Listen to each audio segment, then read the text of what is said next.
MR constructions వాళ్ళు గుంటూరుకు 3 వైపులా 3 మంచి అపార్ట్మెంట్స్ నిర్మిస్తున్నారు. లాంలో రాధాకృష్ణ, గుజ్జనగూడలో యువి అర్బనైట్, తెనాలి రోడ్ లో కేవీ రెసిడెన్సీ. ఎంఆర్ కన్స్ట్రక్షన్స్ మీ ఇంటిని అందంగా నిర్మిస్తాం. ఇల్లు ఇవ్వకుండానే వాళ్ళ మీద లోన్ రైజ్ చేసింది అధ్యక్ష. మొత్తం 77,606 మంది మీద 2,275 కోట్లు రైజ్ చేసింది. 2,275 కోట్లు. ఇందులో 40,570 మందికి అసలు ఇల్లు ఇవ్వాల. లోన్ రైజ్ చేసింది 77,600 మంది మీద.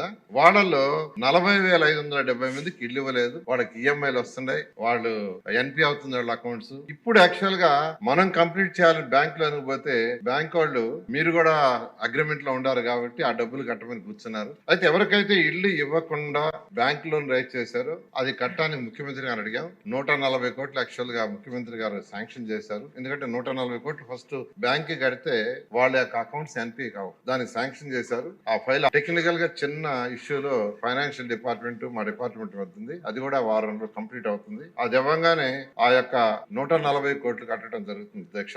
ఇంట్రెస్ట్ అండ్ ఇన్స్టాల్మెంట్ అంటే ఇల్లే ఇవ్వకుండా లోన్ ఎలాగా ఉంటుందండి? అతను కట్నం ఇల్లు జప్తు చేసుకోమన్నాడు అనుకోండి, అతని పేరు మీద ఇల్లే లేదు, బ్యాంక్ వాళ్ళకి ఏం లేదు అధ్యక్ష.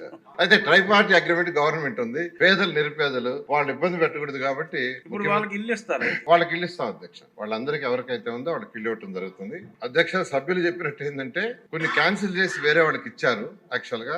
దాని మీద కూడా ఎంక్వైరీ చేసి జరుగుతుంది అధ్యక్ష. కొన్ని ఐడెంటిఫై అయినాయి కూడా. ఎవరైతే ఐడెంటిఫై అయినాయో వాళ్ళకి క్యాన్సిల్ చేయమని ఒక జియో నెంబర్ 39 ఇచ్చాం అధ్యక్ష. జియో నెంబర్ 39 లో ఇనెలిజిబిలిటీ వాళ్ళకి ఎవరికైనా ఇచ్చుంటే క్యాన్సిల్ చేసి ఎలిజిబిలిటీ వాళ్ళకి ఏమైనా యాక్చువల్ గా ఇచ్చాము. అక్కడ ఇన్ఛార్జ్ మంత్రికి యాక్చువల్ గా మేజర్ గా చేసేటట్టుగా ఇవ్వటం జరిగింది అధ్యక్ష.